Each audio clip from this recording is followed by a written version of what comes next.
just to linger on this idea of free speech. So there's constant discussion about free speech in this modern debate about social media and all that kind of stuff. What's your take on it?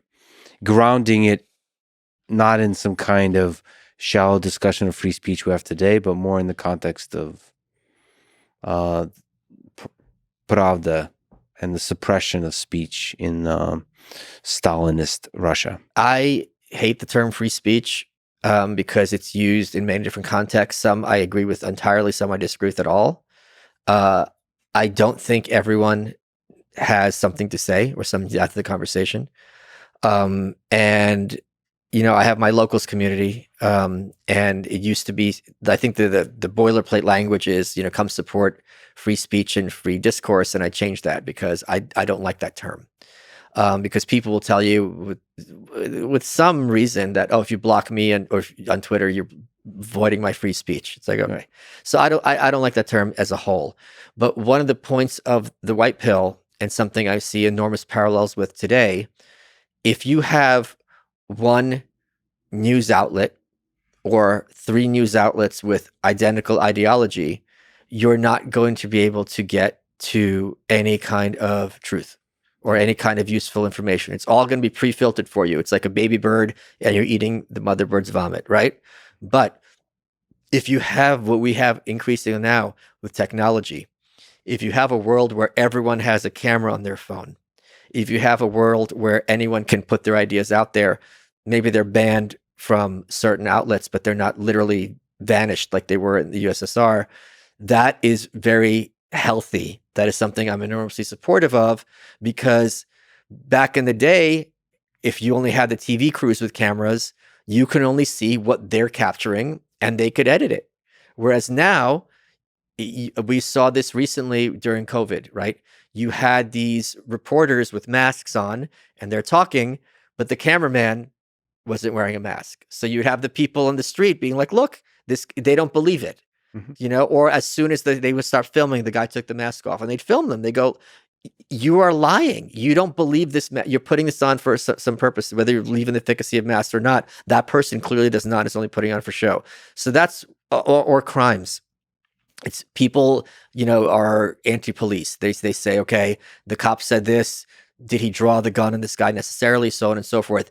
It is so much better when everyone has access to as much of the information as possible and can make that informed decision themselves. Now, there certainly is space for informed people to be like, no, this isn't what it looks like. If you look here, if you look there, it's cropped here, so on and so forth. But that's still much more useful than just having that 20-second clip that someone has decided to edit for you. So like truth has a way of, because everything is so interconnected, truth, no matter what, has a way of finding its way to the populace. And also there's a big asymmetry in terms of trust. So if I tell you 100 truths and 1 lie, that lie is equal. I'm screwed, because once you catch me in you don't have to kill someone every day to be a murderer, right? You only have to do it once. So if you catch me in a brazen lie, you're going to look at everything I say after that with an enormous grain of salt. So that is another big asymmetry in favor of truth. If someone trusts you, you have to be honest all the time, and you're going to make mistakes. You can own those mistakes and be like, hey, this is why I made the mistake. This is why I said such and such. Okay, but the flip side of that, which has been disheartening to me, is that people on the conspiracy theory side of things, I've noticed how easy it is to just call something a lie. Yes. And then that becomes viral. For some reason, there's a desire for people, for anyone who points out that the emperor is not wearing a clothes, even when the emperor is fully clothed. So I don't know what that is, but that really seems to mess with this truth mechanism. So when it becomes viral to call people a liar, whether they're a liar or not, it's like you feel like on unstable ground, because to me, that idea of revealing a lie that somebody told is a really powerful mechanism to keep people honest. But when you're like misusing it, crying wolf too much, well, it seems to break the system. It makes me nervous, because there's also like if someone is a liar, that doesn't mean literally everything they say is a lie. No, but what is a lie and what isn't? I just noticed that there's money to be made in calling out something as a lie. It's just the conspiracy theories, straight up. Uh, the first thing, some traumatic event happened, give an explanation that's not the mainstream explanation, no matter what, whether it's true or lie. There's a lot of virality and money to be made in that, and that makes me nervous because it doesn't matter if it's true or not. It becomes anti-establishment ideas are viral, whether they're true or not. Sure, but I think establishment ideas are powerful whether they're true or not. So Sure. I think On the whole, I think you're right. I mean, on the whole, it's good to test the power centers, but it just makes me nervous in our attention economy that the sexy thing seems to be the anti-establishment message, and then it feels like that becomes a drug, where well, you everything, uh, anything the establishment says, anything institutions say, anything the mainstream says must be wrong because it comes from the mainstream. I have that line that you're supposed to take one red pill, not the whole bottle. Yeah.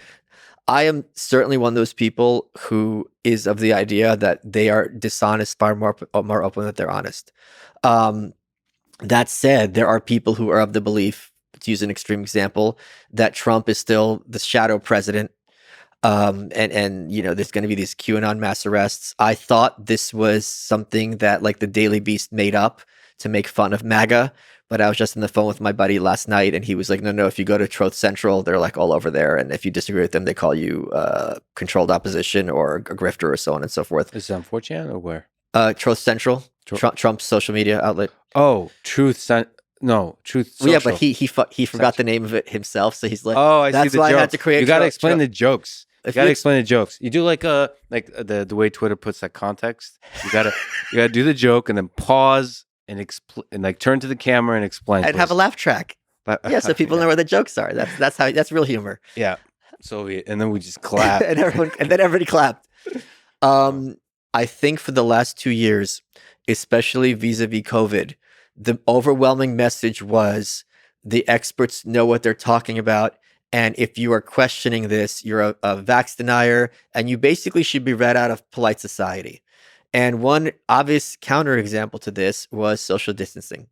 If social distancing was efficacious, why were there no attempts ever to bring it back, right? When you had different waves. And if it wasn't efficacious, why was it so insistent that we all do it at the very beginning? In fact, in many places, you'll still see the signs on the floor where it's 6 feet apart. So there's an incongruity there. And I think we are forgetting as a people the intensity and understandably to some extent, if you have this worldwide deadly plague, like it's going to go where the leakiest hole is. So you really got to kind of get everyone on board. But to the vehemence with which we're told, we know what we're doing, this is the way to solve it. If you don't do it, you are causing mass death. That, I think, fed in very heavily to people's enormous sense of skepticism toward establishment sources.